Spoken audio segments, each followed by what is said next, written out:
Jeff, how have you felt about this team? How they've taken on training camp and look prepared going into start? Yeah, well, I really like my team. Our guys have worked really, really hard. We've been together since late June. We have some new faces, but we're fortunate to have some returning guys, and they've had unbelievable attitudes. Have worked really hard. The camaraderie is awesome.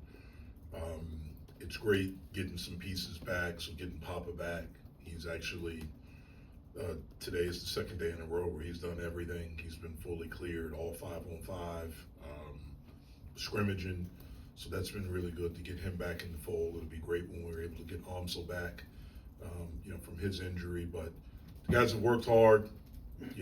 Like I said, it's been a joy to be around them every day.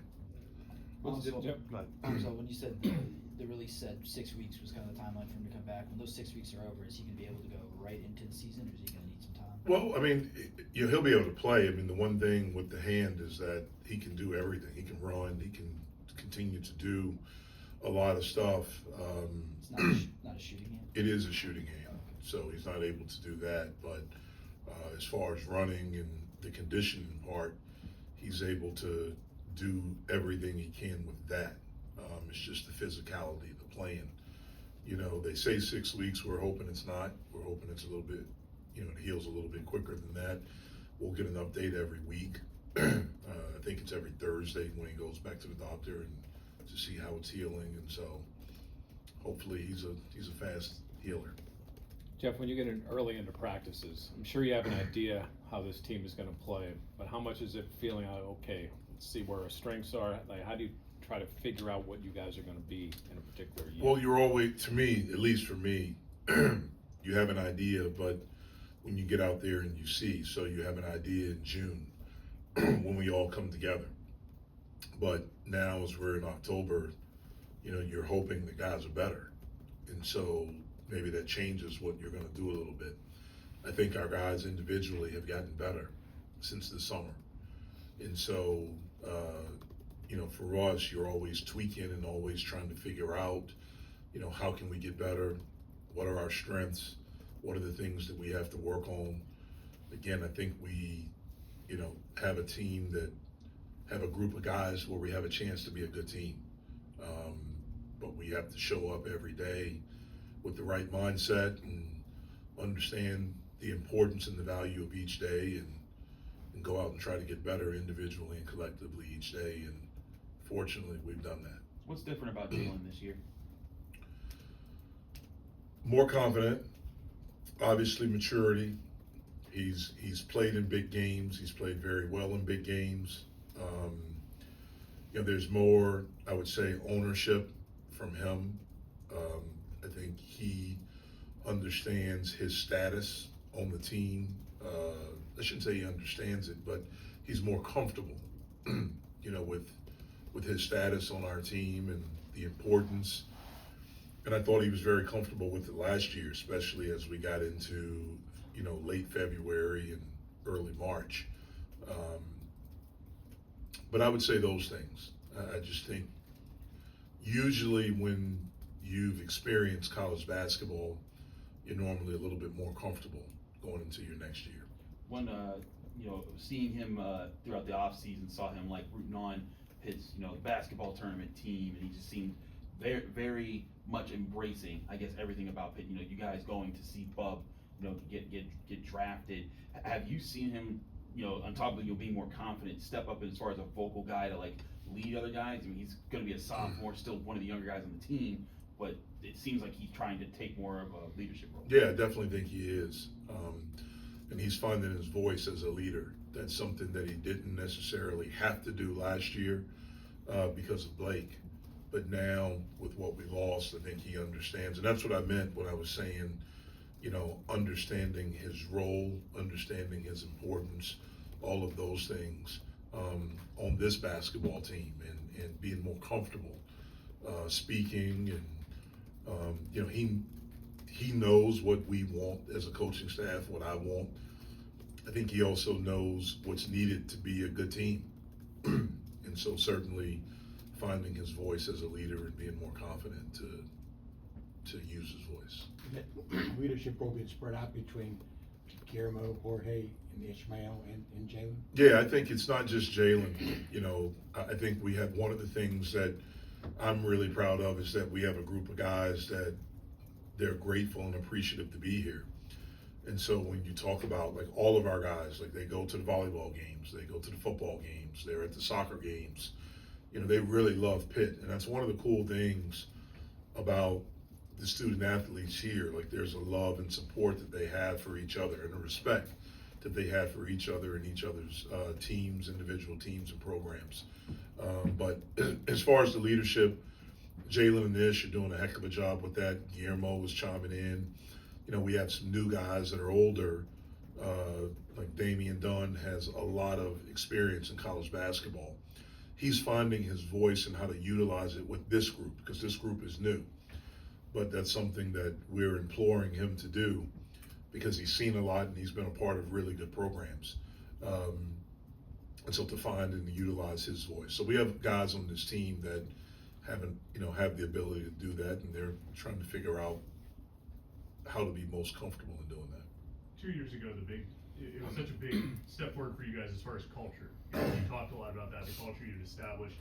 And I don't know if you were uncertain about how it would carry over from 2 years ago to last year, but are you even, you know, seeing that it did transfer from those 2 seasons? Are you even more confident this year that like it really has been established, it'll carry on? You know, I'm hopeful, but you know, it's so different now. I mean, there's so many different variables that can go into, you know, a season. I mean, everything looks great now because I haven't put 5 guys out there to start a game. And so the 6th or 7th guy, they're not upset yet because everyone feels hopeful and feels like they have a chance. You know, we have right now, with Amsel out, we have 11 guys that are able to practice to go 5-on-5, scholarship guys. So everyone's getting a lot of playing time. You know, when we play someone, there may be some guys that don't play or don't play a lot of minutes. To me, that's when you're tested. That's when you see, you know, how together are you really? When you get beat. And I would love to go undefeated, but history tells us that that doesn't happen in college basketball anymore. The last time it was 76, where a team finished that way. And so, you know, when you go through that, that's the thing about the last 2 seasons. Again, it was the same feeling that I have right now, but when you got into it, that's when you started to really see how together we are. I think the culture is really good. I'm proud of it. But we'll continue to see how strong it truly is when we hit adversity. I think we're strong enough where we can deal with it and go through it. I'm hopeful that we are, but we'll see. How has Jorge looked? He's looked really good. I mean, he's talented. You know, he's getting his legs back under him as far as getting in game condition, playing condition, instead of just drill work and skill work. But he's talented and he's done a nice job for us. You guys had Cam Corin this offseason, a guy that's experienced, knows this conference, and knows how to score in the post. How much of a difference can that make for your team? You guys have had Fetty, the twins, John, like all these different guys that have kind of rotated in, but not become a dominant force in the middle. Can he be that guy? Well, in a different way. You know, he's not as comfortable scoring in the post. You know, most of his points at Florida State came off of drop-offs, rim runs, and things like that. He's becoming more comfortable. We think he has the capability to do it. It's different. Cam I don't think has ever played more than 18 or 19 minutes a game. You know, we want him to be able to play more. How are you going to be able to do that? There's a different type of conditioning that goes into doing that. The way they played at Florida State, and it's a program that I have so much respect for. Number one, he's been well coached, like really, really well coached down there. But their style was different. They rotated 10, 11 guys. And so with that and with not playing, you know, more than 20 minutes a game or never playing 20 minutes a game, you know, averaging for a season, foul trouble.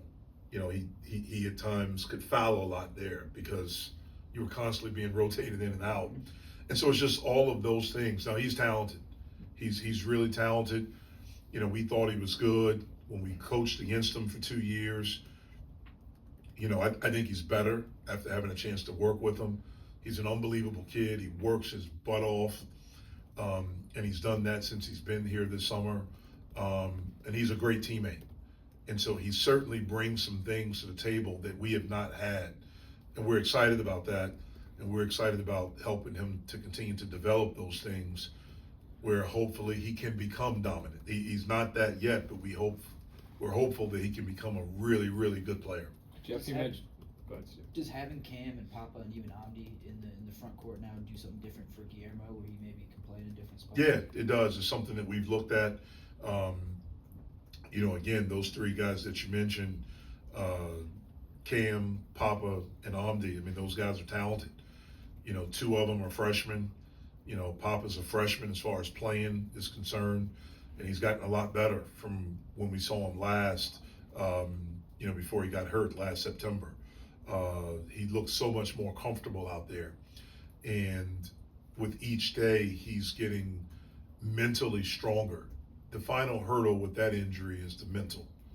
And every day, like today, he was unbelievably competitive, and that's his nature. That's who he is. But it was great to see that come out, because then he's not thinking about his knee.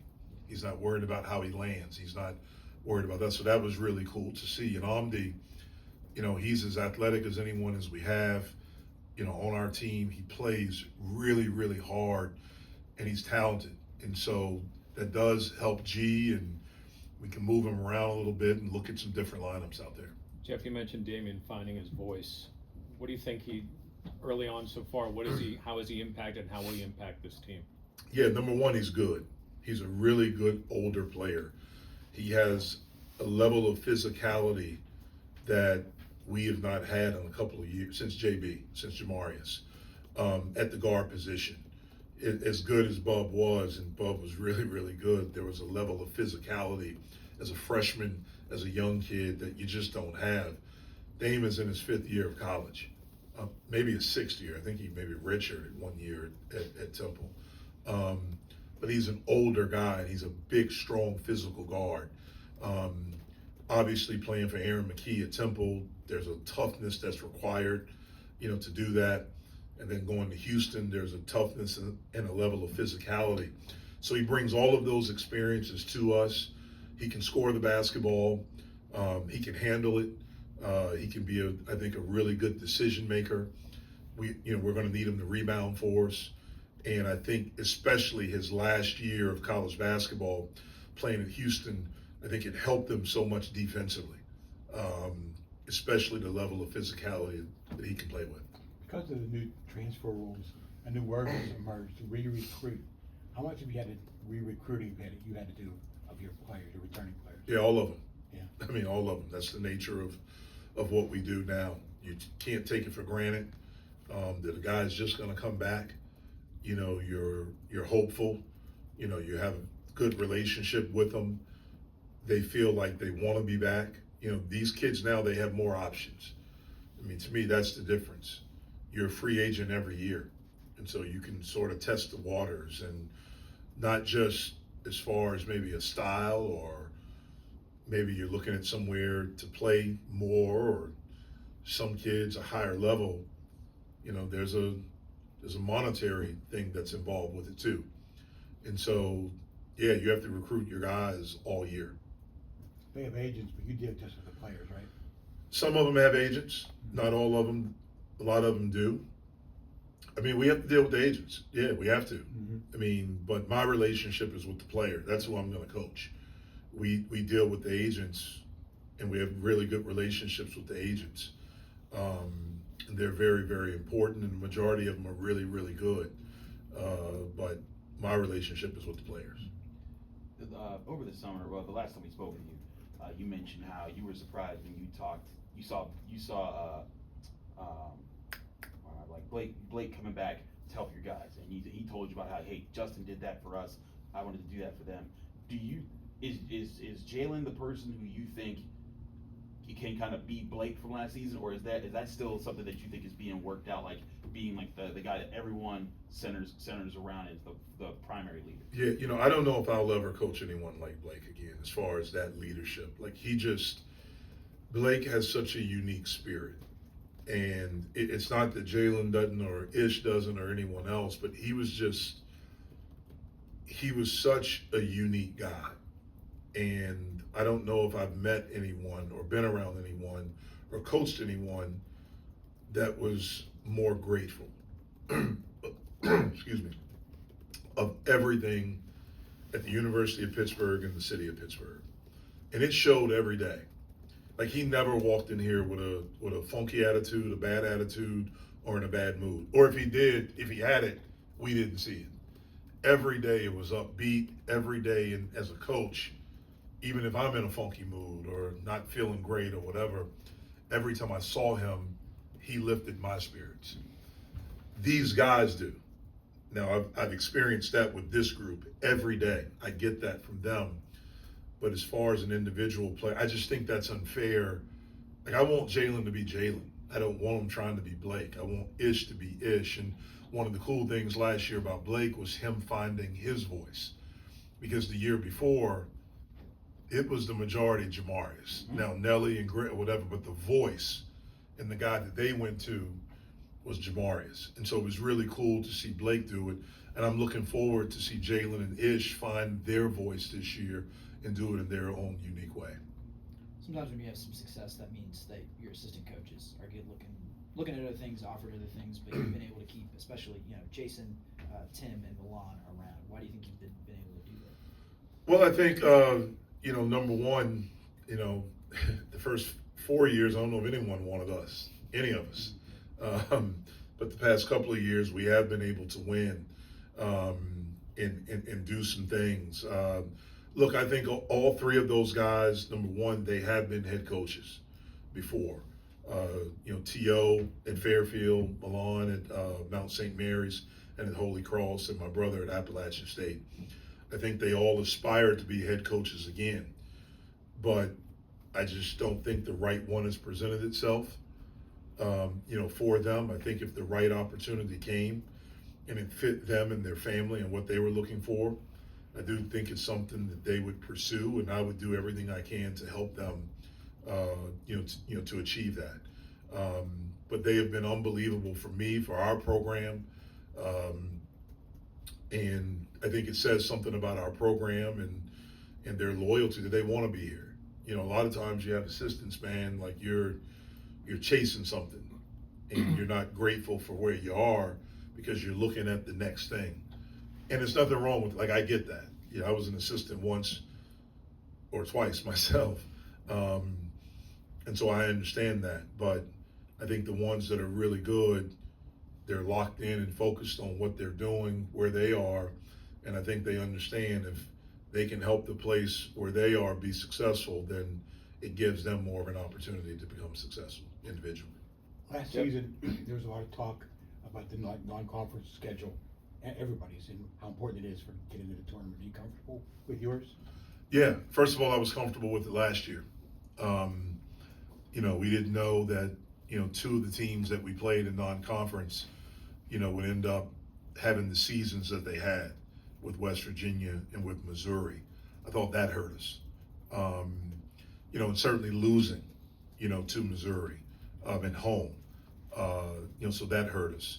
But I felt comfortable with it last year. I feel very comfortable with it this year. Hopefully, number one, we take care of our end of the bargain and we control what we can control, which is our games and when we play them. And then after we play them, I hope they win. I hope they have really good seasons because that helps us. Just like the ACC, I want every team that we play in the ACC, I want to beat them. But every other game they play, I want them to win, especially in the non-conference, because I think that helps us. So I feel good about our schedule. I think it's very challenging. We're excited about it, and we'll be ready for it. Jeff, I'm pretty sure it was Nike was telling us during the basketball tournament, wait till you guys see Brandon, was kind of his note. What have you seen from Brandon? How is he kind of coming on to college basketball here in his Yeah, Biba is, first of all, he's been basically part of our program for the last 2 years.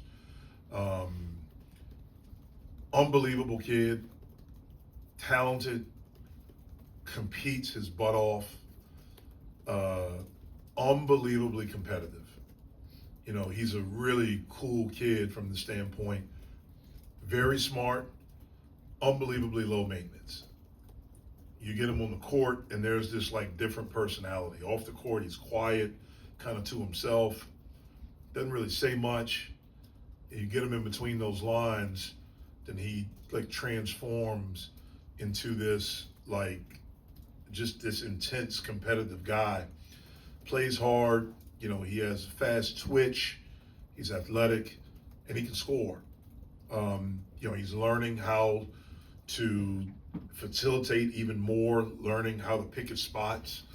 One of the things that I loved from the first time he got here and we started doing stuff, I don't know if he did it when they played pickup, but when we started doing stuff 5-on-5, no one told him, I know a coach didn't tell him this, but the very first thing, every day he tried to guard Jalen. Every day he would pick Jalen up full court. Anything 5-on-5, if his team scored, it was a dead ball, he would pick him up full court or pick Ish up, whoever he was guarding. That's different, that's unique for a freshman to kind of want that right away. I think number one, it shows the respect that he has for Jalen and Ish and understands how much those guys can help him. But the competitor in him wanted to test himself against, you know, two guys that are pretty good guards in this league and in college basketball. And so we're excited about his development. We're excited to be a part of this journey with him. I think he has a chance to become a really, really good player. There's one big coaching change at Louisville, but then you got a couple other guys going into their second years as coaches in ACC schools. Do you see the league getting any deeper or any stronger? Yeah, well, it's deeper because certainly the two teams that we added with Cal, or three teams, I'm sorry, with Cal, Stanford, and SMU, obviously, you know, really historic programs as far as Stanford. You know, the past few years they've struggled, but obviously in the late 90s and early 2000s they were really, really good. And a few years ago when Johnny Dawkins was there, they were a Sweet 16 team. Cal, you know, with Mark Madsen, you know, they had a kid that was a top 25 pick this year, and Stanford has one of the better big guys in our league now, one of the better big guys in college basketball, Andy Enfield at SMU. So when you add those three, you know, obviously the change at Louisville, everyone's excited about Pat Kelsey. You know, we know his background, what he did at Charleston and how much they won, and, you know, when he was an assistant at Wake for Coach Prosser and the instrumental part that he had in their success. And that's a brand. Louisville is one of the brands in college basketball. And so there's an excitement level back there. He was able to go into the portal and get some really good guys. And so I anticipate them being really good. I don't really know much about their team, but I know he's a really good coach, and I know they have a very powerful brand in college basketball that attracts really good players. And I'm pretty sure they have a good NIL thing too there now. And so I anticipate the league being really good, being really deep, like it has been. You know, hopefully nationally we'll get, you know, the attention that I think we deserve. But like I mentioned earlier, hopefully we all do really, really well in the non-conference. And I think that helps all of us. What improvements have you seen from Zach Austin this offseason? I think becoming more consistent. That was one of the big challenges we had with him at the end of last season. I thought at times he showed that he can be a really good player at this level. It's just, can you be consistently good? And that's hard. It's hard to do that. It requires a level of discipline, a level of dedication, and you got to show up every day. He's taken steps to do that all summer, and certainly since we've started practice since September 23rd. He shot the basketball better. He's done a little bit more off the bounce, using his shot to 1-2 dribble pull-ups, understanding when to drive. He's been a little bit more consistent defensively so far. But he's got a ways to go to continue to be who we want him to be and who he wants to be. But he's certainly on the right track to do that. You have at least one West Coast trip this season, or not? No. Not at all? We go to Texas. But no, everybody know West Coast, huh? How'd you like that? I had no Next year idea. we'll give you two, Yeah, we'll go both next year. That's the way you go. When you go out there, you play both of them. at the same time. Yeah. Does that change, will that change for teams, not just your team, but, travel, recruit team? Yeah, it'd be a big difference. Going to the West Coast is very different. I mean, I talked to, a coach in the ACC, a buddy of mine who coaches, and he was telling me they have that trip. So they'll leave Monday, they play Wednesday, Saturday, they won't get back till Sunday. We'll be gone a whole week. So you'll be gone a whole week. So it's certainly different, but gotta adapt. Yeah. What are you guys able to do right now? Like, what's the schedule look like, practice-wise? Practice. So right now we're in the process. We go Monday, Tuesday, Wednesday. We're usually off Thursday. Go Friday, Saturday, off Sunday. We're going 1 to 3, give or take a few minutes here or there. Saturday we'll go at 11. I tried this time of year. I try to give our guys off on Sundays. I want them to have one day where they don't have class, where they can be off, where they can just kind of relax mentally and physically, get away from it. And that's pretty much what we have. It'll be great for us when we have the exhibition on the 22nd, to play against someone else. Like everyone, these guys are tired of playing against each other. They've been doing it since late June, early July. And so just, having the motivation every day, you're seeing the same bodies. We know the plays, the defense. So that'll be great when we're able to do that. We'll have a scrimmage after that, and then get ready for November. What do you know about Point Park? I only ask because I'm a graduate. Yeah, I don't know anything about them yet. I will know by the time we get to the 22nd. My staff knows. They've already started looking at them and, doing that stuff, but I don't know much about them right now. You a mole, Jerry? They were really good last year, Jerry. How did you not know that? They made that. They went. I don't follow them actually. Come on, man. Gerald, come on. I don't get the scores, that's all. I'm assuming you anticipate Brandon and Omdi playing enough that you won't be redshirting them this season. We haven't made any decisions. Right now, that's not the plan, but we haven't made any decisions with any of that stuff yet. All right. See you guys.